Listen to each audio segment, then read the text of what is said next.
A escuchar a Natalia de Marinis, es maestra en antropología social, es maestra en antropología social por el CIESAS y estudiante de doctorado en antropología de la misma institución.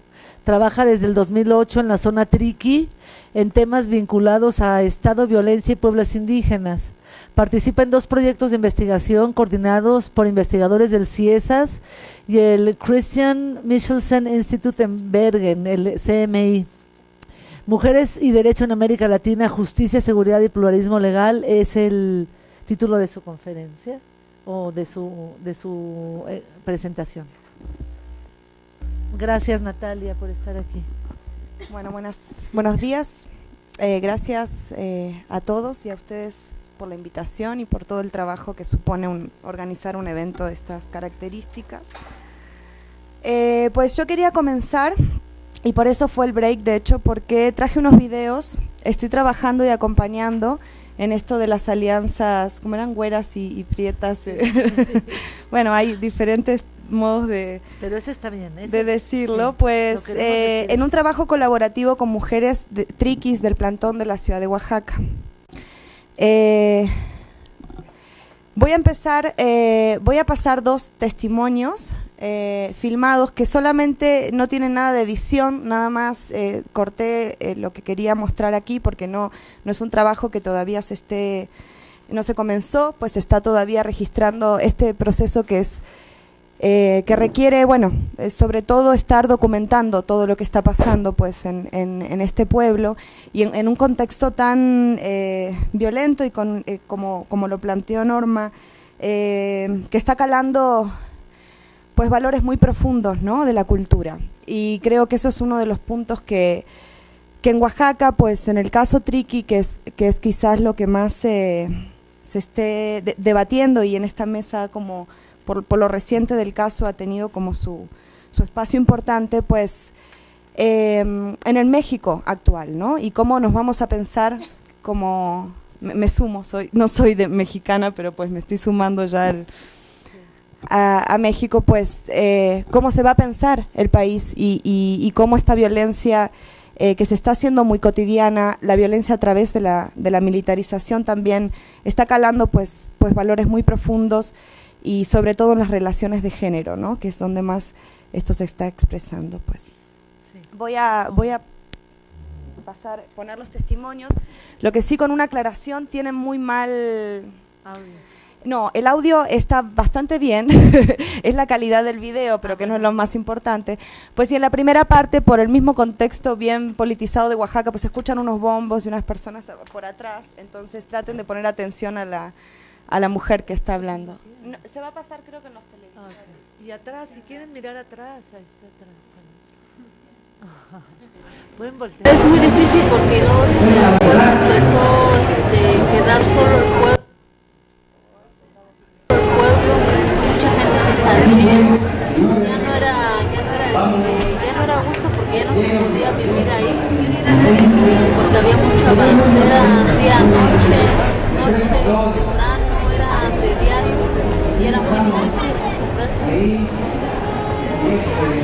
Luego desde ahorita pues que ya empezó un problema y toda la gente salía un rato afuera a hacer su compra. Cuando les tocaba de suerte pues sí pasaban y venían, y a veces los agarraban, ya los veían que venían y bajaban y ya le empezaban a disparar ahí. Muchas mujeres se quedaban ahí, refugiarse ahí en el monte hasta que pasara la balacera y ya volvían a bajar otra vez. Íbamos en una reunión porque como del día no podemos salir, nosotros salimos de noche, iba a haber una reunión y en eso que íbamos saliendo y que empezaron a disparar. Entonces nos tocó bala a mí y a ella. ¿En qué parte? Del brazo. Y y entonces nos tocó balazo y nos quedamos ahí lo bueno es que estábamos cerquita donde estaba la puerta, si no había estado más lejos nos hubieran matado, pero sí nos tocó muy feo porque tuvimos toda la noche ahí sentada, toda la madrugada nos aguantamos el dolor y la sangre y todo. Ya el otro día nos mandaron hasta Uslahuaca, pero fuimos por el monte. Ya después, ya en el hospital nos dejaron 3 días internados. Ya de ahí nos vinimos fuimos a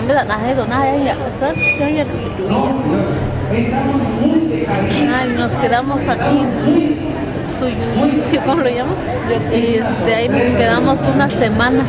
Y de ahí ya nos vinimos para nuestro pueblo otra vez, nos bajamos, pero de ahí ya estuvimos un buen tiempo ahí otra vez a nuestro pueblo, pero tomo las balaceras todavía seguía y después salimos así, ya nos reunimos otra vez y ya dijimos vamos a poner es que dijeron que ya estaba el plantón, pues, pero nos estaban respuestos de nosotros y ya nos vinimos, nos salimos y ya de ahí nos vinimos para acá. Y aquí ya estamos ahorita unos 20 días. Molesta mucho porque no se puede todavía duele y no se puede hacer muchas cosas porque más que nada no se puede alzar el brazo para arriba. Molesta mucho.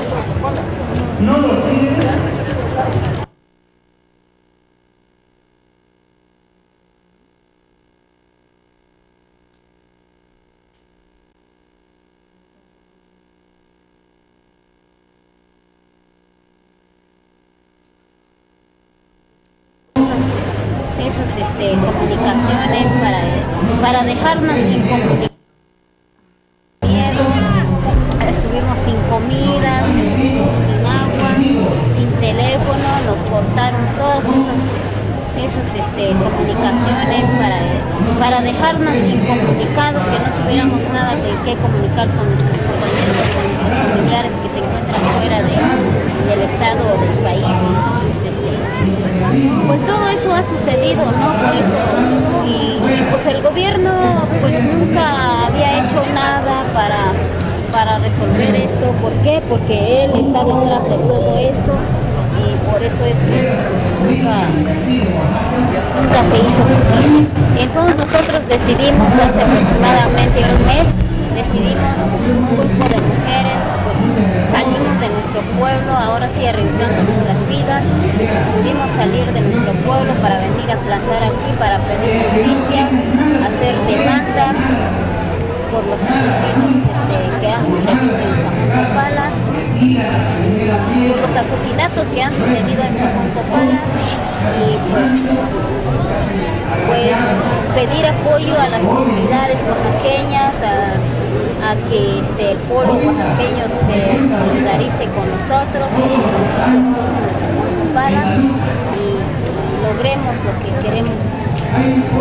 Porque anteriormente nosotras las mujeres no teníamos voz, no podíamos hablar, somos mujeres, de que simplemente somos mujeres, no nos dejaban participar, pero ahorita con la experiencia que tenemos, con todo el problema que hemos tenido en nuestro municipio, sí nos vemos obligadas, nos vemos con esa fuerza de salir adelante, de salir a pedir ayuda, de salir a pedir justicia, de salir a hacer demandas y salir a luchar para que regrese la paz en nuestro pueblo de San Juan Copala. Y por eso estamos aquí plantados, tenemos que estar aquí.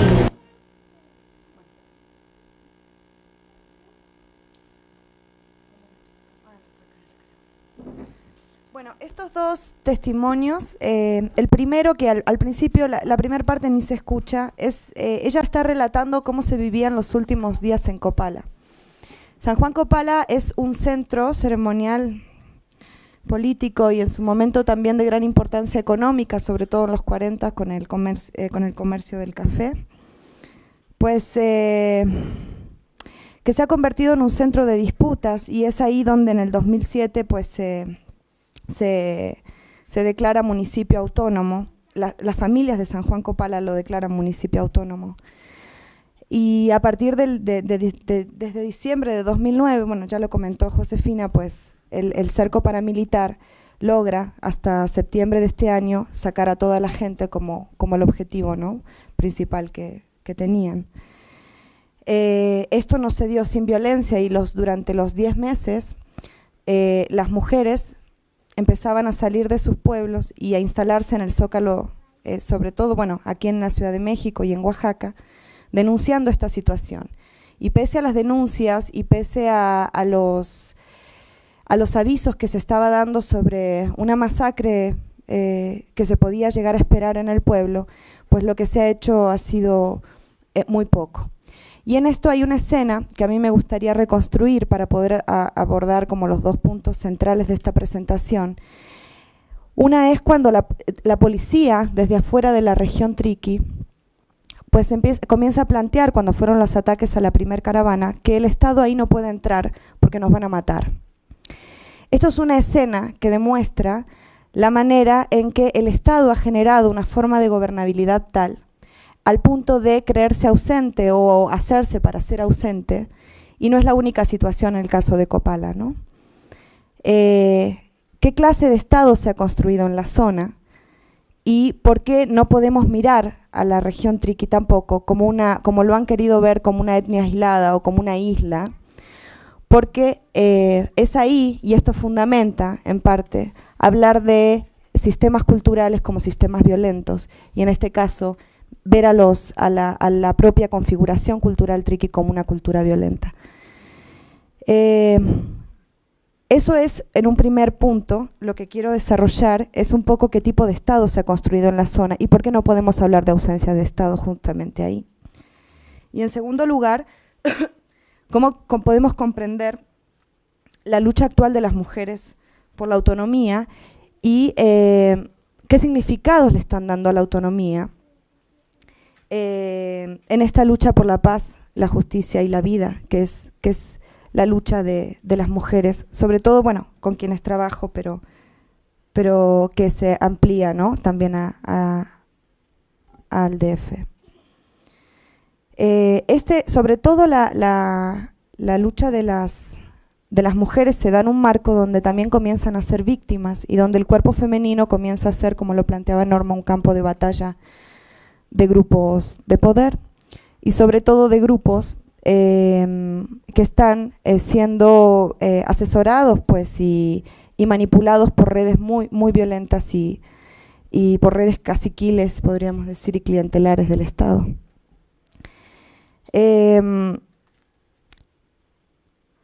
Había traído un mapa, pero ya no. Uno de los puntos centrales de la historia de San Juan Copala es la destitución de la categoría municipal en 1940. Antes de empezar con esto, me gustaría hacer una aclaración sobre esto de lo que uno puede aportar como académico a este tipo de procesos. Yo creo que nadie mejor que la propia gente para contar su propia historia, pero sí creo que hay elementos que podemos pues sistematizar y apoyar en momentos como este donde hay mucha confusión, ¿no?, y donde la gente no sabe qué es lo que está ocurriendo ahí. Porque se habla de grupos paramilitares, pero el Estado dice estar ausente, pero pareciera que el Estado no está en la zona ni nunca ha estado. Pues entonces empezar a ver de qué elementos tenemos para entender esta situación tan urgente, sobre todo en cuestiones humanitarias, ¿no? La destitución de la categoría municipal en 1949 hace que la zona comience a estar en un vértice de dominio político a partir de las municipalidades mestizas, donde se encontraban realizando sus negocios familias muy poderosas que compraban el café y revendían por armas y alcohol. Esto lo plantea muy bien Francisco Bárcenas en su último libro. Casualmente los caciques que compraban el café eran los principales comerciantes de armas y alcohol en la zona. La generación de enemistades entre familias que comienzan a diferenciarse por los diferentes ingresos que otorgaba el café y demás, hace que resultaba ser un negocio perfecto, porque lograba tener alianzas con unas familias peleándose con otras. Por lo tanto, lo que aparece ahora en San Juan Copala como un centro de preocupación y de mucho interés, bueno, de un cierto interés, según David Cilia, falta aún mayor solidaridad con el pueblo. Pero sí ha estado en un foco central de esta relación Estado-pueblos indígenas. Lo que se ve en la Triqui es que la violencia no es que es reciente, pues es de larga data, ¿no? La presencia militar en la zona que se da antes de la construcción de la escuela es otro de los puntos centrales, ¿no? Cuando no hay posibilidades y se encuentran el Estado con mucha resistencia de parte de los indígenas a estas incorporaciones mestizas o estos pactos con caciques y pactos clientelares, pues comienza a actuar bajo el dominio militar, y en este caso con su fuerza, su lado más coercitivo del Estado. Pues desde ese momento la presencia militar ya genera y realiza muchos quiebres por el hábitus, o sea, que va construyendo en las propias personas, ¿no? Bueno, más allá de los negocios y del encarcelamiento de gente y que los militares ocupaban lugares de las autoridades, pues lo que se va instalando es una lógica de armas, de uso de arma, una hipermasculinidad que esta presencia también impone en la región, ¿no? Es una presencia muy chocante para una comunidad indígena la cual tenía muy pocas relaciones, y de hecho esto lo manifiestan muchos antropólogos que llegaban a la zona con instituciones del Estado, sobre todo con escuela y instituciones de salud. De parte de la voz del Estado, esta presencia militar tenía que ver con que los triquis eran un grupo bélico, pues desobediente, ¿no? Retrasado también, y bueno, ya hay muchísimas categorías despectivas hacia los triquis por parte de estos informes, estas entrevistas que se hacían a funcionarios públicos de los 40, 60 y 70, lo que hace que los triquis rechazaran la escuela, justamente porque no querían tener contactos tan directos con el Estado, aunque tuvieran la presencia militar ahí, y eso es lo que hace que muchos autores planteen que la zona triqui es una zona aislada, es una isla. Y esto los deja aún en una posición aún más complicada, porque muchas de las acciones que están llevando a cabo grupos actuales paramilitares pues tienen que ver con una historia de militarización y de presencia estatal desde su cara más coercitiva. O sea, no es que era una etnia aislada o que no tenían contactos con el gobierno. Esto es una forma que a mí me da a entender la manera en que no podemos entender al Estado desde una visión formal, sino ver también la manera en que fue penetrando por otras vías, como lo fue el caciquismo, sin el cual nos explica la construcción del Estado en el México rural. Y dejar de hablar de la construcción de costumbres como esencias que se van resistiendo a lo largo de la historia, pues el proceso de colonialización de los pueblos indígenas, el proceso de conquista tan violento, el proceso de construcción del Estado violento, no nos permitiría hablar de una relación cultural y de género como una esencia que se mantiene desde antes de la conquista, no es una construcción permanente, pues. Bueno, en síntesis, lo que se genera es a partir de los 70, con la presencia del PRI en la zona, pues es la conformación del enemigo político, manejado al principio por el PRI, una de las partes, y la otra parte se conforman como aquellos que querían sostener una cierta autonomía, el MULT, pero que a lo largo de los años, y como lo plantea también Bárcenas, el MULT fueron matando a sus líderes. Entonces esta organización independiente pues termina con el descabezamiento de la misma, ¿no? Y eso es lo que hace que intereses externos y dirigentes externos comiencen a ocupar lugares de los líderes tradicionales o naturales, como los nombran. Eso es lo que hace que se formen como partido político en el 2003. Y lo que hace que un grupo se vaya del MULT, y son los que proponen y propulsan la autonomía en el 2007. Es mucha gente de Copala, como de otras comunidades que nombró la compañera Josefina. Pero otras cosas pasaron en el medio, y una tiene que ver con que la manera en que si en algún momento fue la militarización y la presencia continua del ejército, en otro momento ya no fue necesaria esa presencia. Pero también la manera en que fueron cambiando las estrategias y las tácticas de enfrentamiento, y en la cual la mujer empezó a ser la víctima. Ya el ataque al hombre armado, pues en cierto sentido respetaba ciertos códigos, pues lo que no se tolera más, y eso es una de las expresiones que mucha gente en Copala pues compartía en el momento del 2008 y 2007, era la muerte de mujeres y niños. Ahí se estaban tocando valores triquis muy profundos, y esto es lo que hace que el cuerpo femenino comience a formar parte de este campo de batalla y se reterritorialice el conflicto. No solo ya en hombres armados, sino también en las mujeres y en los niños, es decir, en parte en desestructurar pues las comunidades, ¿no? De esta manera. Esto, bueno, según conteos, por ejemplo, desde el 2005 a noviembre del 2009, pues ahora habría que incorporar todas estas muertes, de la región se registraron 30 muertos, de los cuales 9 son niños y jóvenes menores de 20 años, entre ellas una niña de 9, y 5 son mujeres.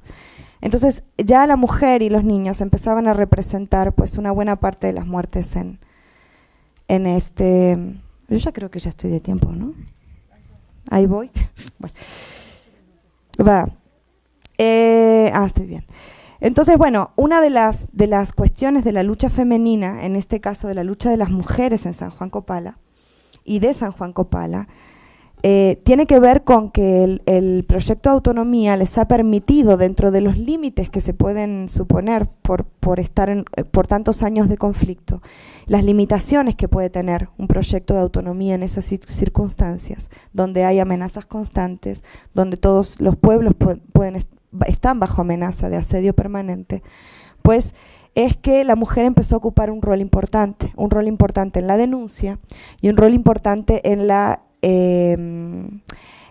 dinámicas, por ejemplo, en la defensa de la autonomía. Por ejemplo, como fue el caso de la radio comunitaria La Voz que Rompe el Silencio, ¿no? Varias mujeres, 2 de ellas asesinadas, pues que armaban y armaron una propuesta de comunicación que fue un pilar importante para el proyecto de autonomía. Y eso es algo que, por ejemplo, se puede ver en el caso de las mujeres del plantón de Oaxaca. Ellas están planteando la autonomía en la conciencia, entonces ahí habría que entrar en un debate con lo que planteó esta compañera Rosalba, si el territorio, si la cultura, pues, se puede vincular nada más a lo territorial. Bueno, ¿qué pasa con los desplazamientos, por ejemplo? Y si es que uno deja de ser triqui por estar... Sí, no. Bueno, para discutir después es un tema muy interesante, ¿no? Ya creo que ya ni sé por dónde, si estoy siguiendo el hilo de lo que... Bueno, va. Preguntas hay muchísimas, y quizás estos 2 puntos que yo intenté tocar en esta presentación, pues dejen más preguntas que conclusiones. De hecho, ese es un trabajo que estoy llevando y que está en proceso, ¿verdad? No hay tantas conclusiones. Me gustaría terminar como con 2 puntos. Una es esto de lo importante que es dejar de mirar al Estado como esa estructura formal y empezar a verlo desde sus estructuras más informales, ¿no? Desde estas redes de poder que no pueden verse ajenas a la construcción del Estado en zonas indígenas y en zonas rurales, como es el caciquismo, como es, bueno, la presencia militar, que sería el aspecto más formal del Estado, pues, pero estas redes paramilitares, por ejemplo, las redes que sostienen estos vínculos y lealtades con organizaciones como son el Multi y la Ubisoft, uno creado en el 94 claramente como una acción de contrainsurgencia, en un momento donde Oaxaca lanza una batería de legislaciones para pueblos indígenas, justamente para evitar una segunda Chiapas, ¿no? Y en ese momento crea en la zona Triqui una organización con muchísimos recursos. No hay datos muy certeros, pero la cantidad de recursos que bajan estas organizaciones vía partidos políticos son realmente asombrosos, y la lealtad que generan a partir de estas redes clientelares al interior de las comunidades, pues es preocupante, y es una de las explicaciones que hace al entendimiento del faccionalismo en la zona Triqui, pues cómo el Estado logró gobernabilidad en esta zona y a partir de ahí. Y por otros lados, cómo también una violencia tan profunda y de tantos años instala lógicas propias de funcionamiento al interior y trastoca valores culturales, ¿no? Donde se empiezan a mezclar, a interrelacionar, a traslapar, pues valores vinculados a lo comunitario con prácticas violentas, ¿no? Que implican la defensa ante la amenaza, pero también implican la amenaza misma. Y cómo justamente entender aquí la muerte de mujeres y preguntarnos por qué ha generado un quiebre tan profundo, la muerte de mujeres y niños, qué valor se está tocando en lo profundo en este sentido, pues también la manera en que estas muertes han sido lo no tolerado, ¿no? Y cómo también esto nos indica que si hay algo tolerado es porque hay algo que está verdaderamente muy arraigado. Y creo que eso es uno de los temas que a mí me parecen urgentes y muy importantes, tanto en la zona Triqui como en el México actual, ¿no? Qué valores se están trastocando en la construcción de la masculinidad, de la feminidad, pues tanta violencia, ¿no?